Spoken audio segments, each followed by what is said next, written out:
Okay, we are on part B of the lab. So we got to give you some data. Now, it's going to be really hard to read the data through video because it's really hard to see the beam and the ruler together. So we're actually going to send you the data separately. We'll make that available to you. But we still want to show you how it works and how you would actually go about getting your data. So right now, we're on the very first run. We're starting out with our gun voltage right around 150 volts. Again, we'll give you that data, but the gun voltage is around 150 and our current right now is right around 1.2. And if you look at the beam, that's kind of what we're trying to maintain through all our different runs. We're trying to keep a beam with a radius of generally about 4 to 5 centimeters. So there's a mirrored ruler behind that. And the idea is to measure that beam radius using the mirrored ruler that's behind it. And it's very, very hard, even in person, it's really hard to do that measurement accurately. But again, we're going to give you data for that. But if you can kind of see that there, you know, the video shows the beam and then you can see that ruler behind it. So the idea is you get the right measurement, that gives you the radius of the right side, and then even harder is getting the measurement on the left side because the beam gets weaker over there. But that's the idea, is to get a reading on the right, a reading on the left. You average those two together to give you the actual radius of the circle. So that's how you do it, and let me show you what happens when we make the adjustments. So when you go to do the second run, we're going to need more voltage. So I'm going to go ahead and increase the voltage to 175. That's close enough. So we got about 178.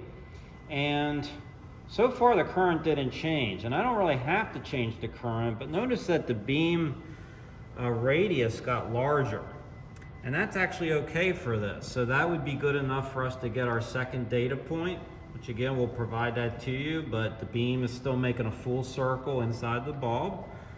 So let's say we got our measurement there. We want to do the third run. That means we go to 200 volts. That's close enough. So we're at about 204 volts. The beam's still in the bulb, so we can get our measurement from that, but the beam's getting bigger. And if I keep increasing the voltage, eventually I get to a point, so let's say we're doing the 250 volt run. I'm now at 250 volts for the gun voltage. The beam now is so big that it's exiting the bulb, and I can't get a measurement from that. So what do I need to do to tighten that radius? I gotta make it smaller. That's where the coil current comes in. We need to increase the magnetic field in order to tighten the radius.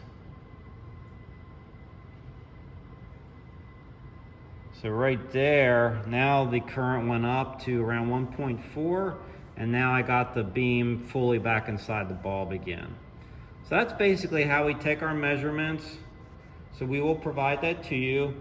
But there is one more thing to answer here. Once you're done page 108, we have one more observation to make on page 109. We have to rotate the bulb. Right now, the gun is oriented perpendicular to the field. Let's see what happens if we rotate the bulb a little bit each way.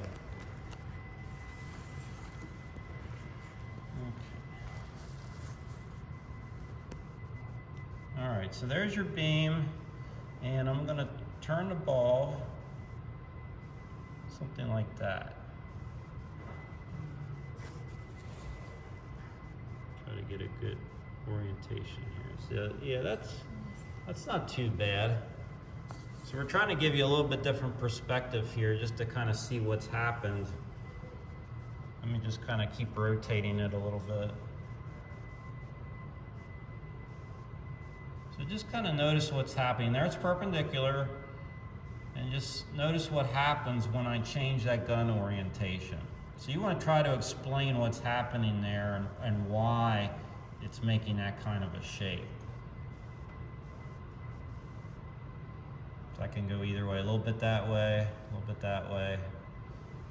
So notice how the shape changes and try to explain why that is.